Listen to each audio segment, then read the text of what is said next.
Oke, bismillahirrahmanirrahim. Assalamualaikum warahmatullahi wabarakatuh.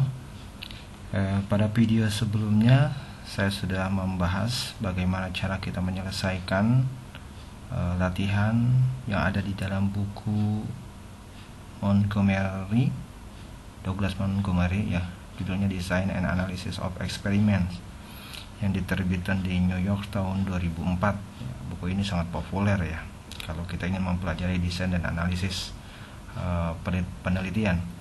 Nah, di latihan atau di soal 2-21 ini bunyi soalnya, in semiconductor manufacturing where chemical etching is often used to remove silicon from the back of wafers. Aduh, ini bahasa Inggris ya.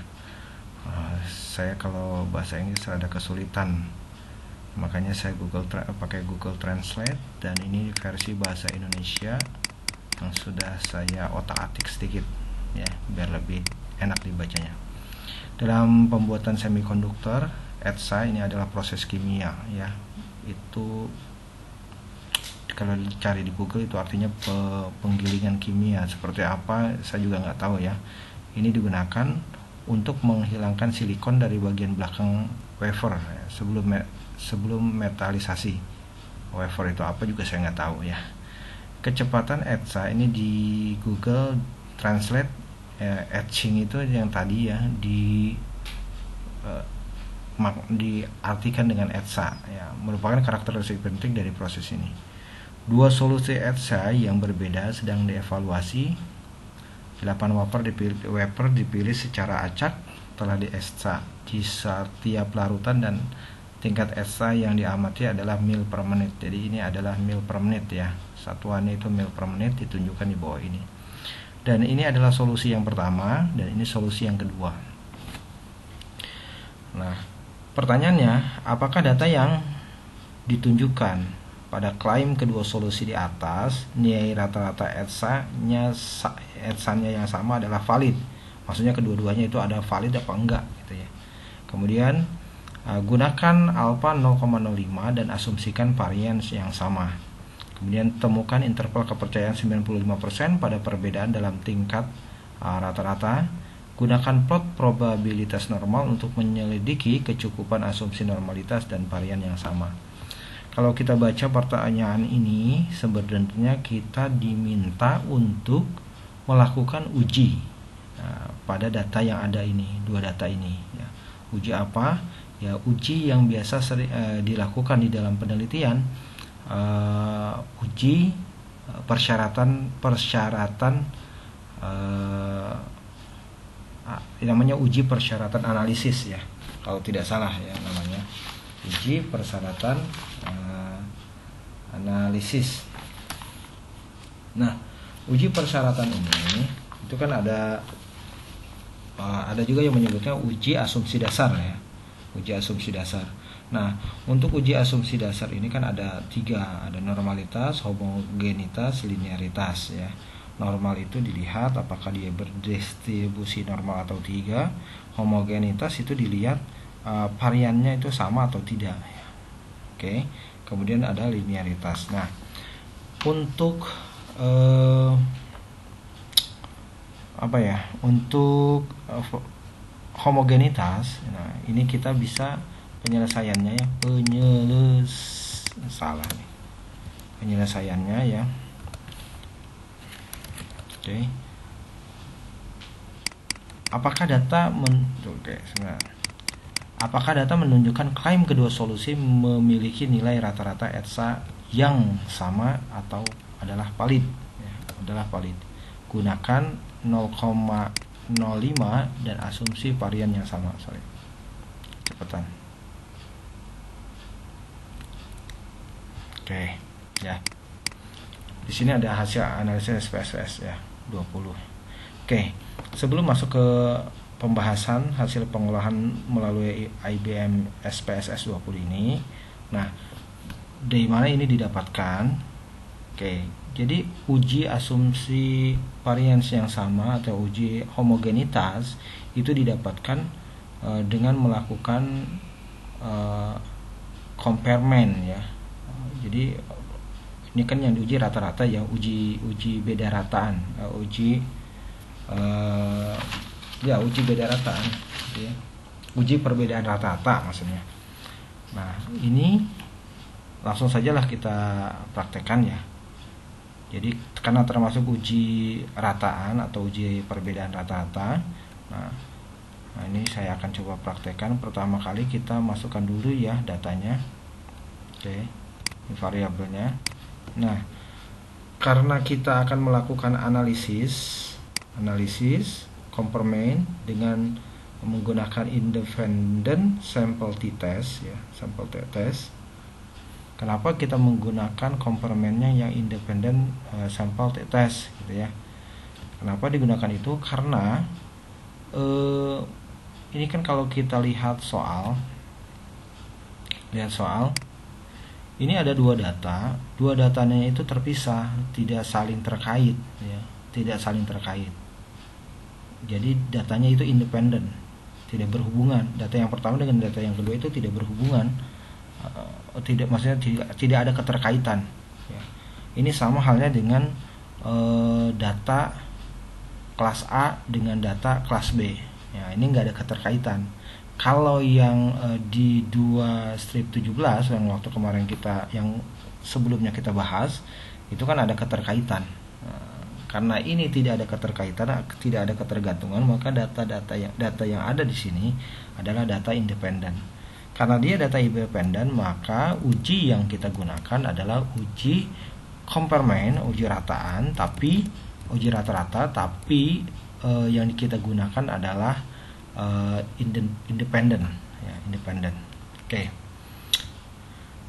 Kembali lagi, seperti biasa saya kalau menggunakan SPSS itu awalnya saya akan tuliskan dulu ketik dulu di Excel ya, Excel. Nah, ini solusinya, solusi pertama dan solusi yang kedua. Ini tidak menggunakan kolom ke samping ya saya, tapi menggunakan kolom ke bawah. Nah, solusi 1 dan solusi 2-nya ini hanya menggunakan seperti ini. Oke, seperti ini. Diangkat saja. Kemudian 2-nya juga angkat saja. Kemudian ini HRS-nya. Nanti ini di copy. Oke. Di copy kemudian dimasukkan ke sini. Oke. Dimasukkan ke sini. Nah, kalau sudah dimasukkan ke sini, baru variabelnya kita edit. Nah, ini solution untuk yang pertama, HRS untuk yang baris yang kedua. Tipe ininya numerik saja kita ambil, desimal karena solution itu cuma ada angka 1 dan 2, maka ini nggak pakai desimal. Kemudian sebagaimana di soal, di angka di belakang desimal itu cuma ada 2 ya. Nah, ini pelabelan ini nanti yang akan muncul di yang akan muncul di output ya. Nah, untuk solusi ini, solusi kan ada 2 ya. Solusi itu ada 2, maka di values ini kita masukkan ada 2. Oke. Caranya kayak kemarin ya, kalau misalnya ini ada 3 berarti ini 3. Kemudian ini solusi 3. Ini caranya seperti ini ya. Cuma kan tadi kan cuma ada 2. Oke, ini saya remove ya. Oke. Jadi seperti ini. Tinggal di oke. Oke, ini sudah masuk. Oke, kemudian ini agak rapi aja, terserah mau kanan kiri, terserah tengah ya. Ini kita ambil scale dan ini scale juga, maka datanya akan seperti ini. Oke, solution itu. Nah, satu itu mewakili solusi 1, 2 itu mewakili solusi 2. Nah, kalau kita lihat nih, oke gitu ya. 1 itu mewakili solusi 1, 2 itu mewakili solusi 2. Oke. Nah, setelah itu kita akan coba melihat homogenitas. Nah, untuk homogenitas kita ambil analyze, kemudian complement, independent, karena saya sudah melakukannya tadi ya. Ini sudah saya masukkan. Oke. Tadinya seperti ini. Nah, untuk tes variabelnya kita masukkan ini. Kita masukkan solusi, kemudian untuk ATC rate-nya kita masukkan sini. Oke. define. Nah, baru kita tentukan ya, grup 1, grup 2 continuous gitu ya. Oke. Bisa ya. Kemudian the optionnya kita pastikan ini 95 continuous. Oke. Kemudian oke. Klik oke. Maka akan muncul seperti ini. Sorry. Ketumpuk ya. Nah, akan muncul seperti ini saja. Test tulisannya di sini. Oke, independent sample. Ada dua tabel ya. Akan 2 tabel. Nah, kalau sudah, ini tinggal kita nggak usah copy semuanya, copy per bagian aja yang kita butuhkan saja. Ini copy, kemudian kita paste di sini, gitu ya. Kemudian datanya lagi, ini klik kanan, copy, kemudian klik paste di tempat yang kita inginkan di sini, gitu ya. Oke. Nah, dari sini kita melihat valid tidaknya, validitas atau tidaknya data yang kita punya ya, data yang kita punya. Oke. Jadi data yang kita punya ini, dari data yang kita punya, nah ini ada 16 data valid, yaitu 8 untuk solusi 1 dan 8 untuk solusi 2. Oke. Nah, untuk menguji asumsi dasar bahwa varian itu sama, variannya dari kedua data ini sama, maka kita ajukan dulu hipotesis ya, hipotesis statistiknya. Hipotesis statistik. Nah, hipotesis statistiknya ini. Kemudian kedua kelompok memilih varian yang sama, kedua kelompok memilih varian yang tidak sama. Oke, signifikansinya. Nah, signifikansinya itu diambil dari sini. Oke. Mana. Oke, solution. Nah, untuk signifikansinya kita ambil dari tabel independent sample test ya. Oke, pada tabel independent sample test didapat signya itu 0,119. Kalau ini titik ya, berarti ini koma ya, 0,119. Depannya kita kasih 0. Jadi signifikansinya 0,119 lebih besar. Karena lebih besar maka HO-nya diterima. Oke, HO-nya diterima. Kesimpulannya kedua kelompok memiliki varian yang sama atau homogen. Gitu ya. Oke. Ini sudah ditentukan homogenitasnya, kemudian kita tentukan interval kepercayaan. Nah, untuk interval kepercayaan, karena di sini kan ada 2 nih, ada baris atas dan baris bawah. Karena kita sudah mengasumsikan bahwa kedua varian ini adalah diasumsikan sama, ya, maka kita ambil yang atas. Kalau kita hasilnya itu tidak sama, maka kita ambil yang bawah. Nah, untuk kesempatan ini karena diasumsikan sama, maka kita ambil yang atas. Jadi intervalnya adalah min 0,79689 kurang dari mu D, ini mu bacanya, kurang dari min 0,2811 yang atas ya. Oke.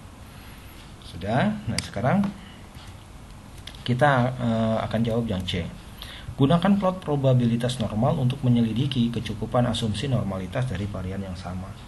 Nah, ini kita pakai SPSS lagi, tapi tidak ada di yang tadi kita lakukan, di output yang tidak kita lakukan. Nah, ini kita lakukan analisis sendiri, analisis lagi maksudnya. Nah, jadi klik analyze untuk mencari linearitas ya. Oh iya, satu lagi.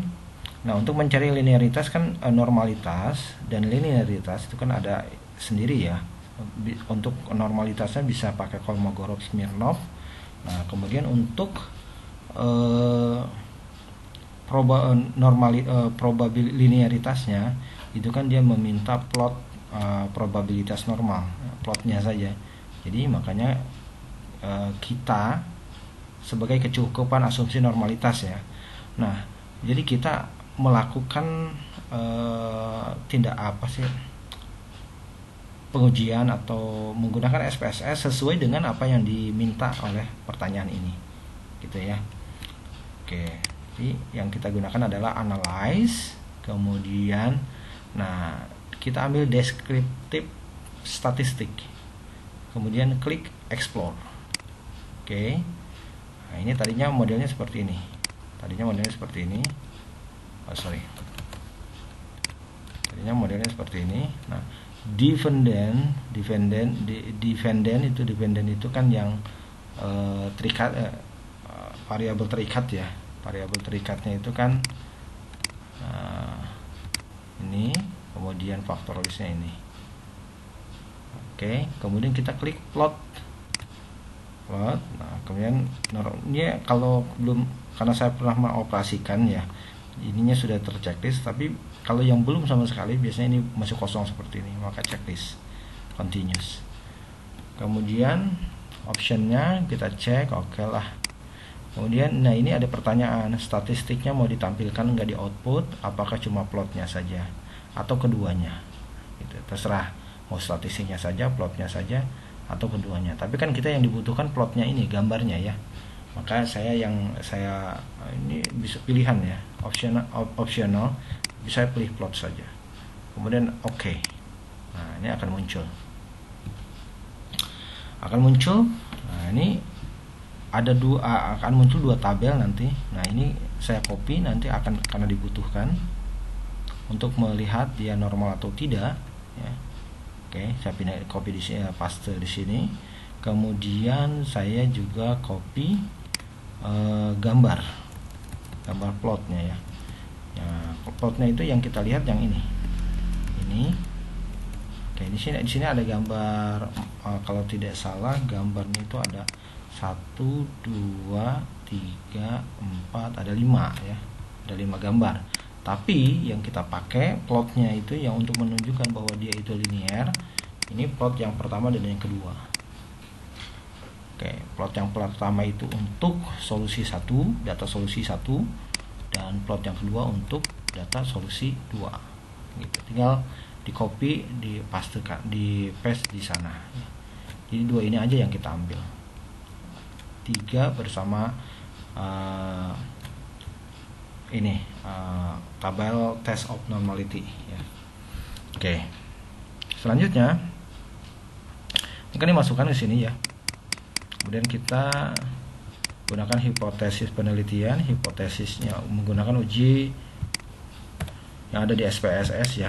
Dia menggunakan uji Kolmogorov-Smirnov. Nah, ini sudah dipelajari waktu di pelajaran statistik ya. Oke, ini ya. Hipotesis penelitian sampel berdesi normal, yang ini tidak normal. Kemudian kriteria pengujiannya signifikansi ya. Kalau lebih besar dari 0,05 maka dia HO terima, normal berarti. Kalau kurang berarti tidak normal. Nah, karena di sini ada dua data yang pertama solusi 1. Ini 0,2000, berarti ini lebih besar. Maka HO diterima, data berdistribusi normal. Kemudian yang solusi 2 juga sama, berdistribusi normal. Nah, sekarang untuk melihat linear atau tidaknya, linear atau tidaknya, maka kita lihat tuh. Kalau dia garis lurus, maka dia linear. Ini kan titik-titik datanya ya. Dia mendekati garis lurus ya, enggak mendekati garis lurus, maka dia dikatakan linear ya. Kalau kita lihat plotnya saja, jadi gitu ya. Oke, jadi seperti itu. Gunakan plot probabilitas untuk menyelidiki kecukupan asumsi normalitas dan varian yang sama. Jadi seperti itu teman-teman semua, mudah-mudahan bisa membantu. Videonya lumayan panjang ini, hampir 20 menit. Sekian, terima kasih. Assalamualaikum warahmatullahi wabarakatuh.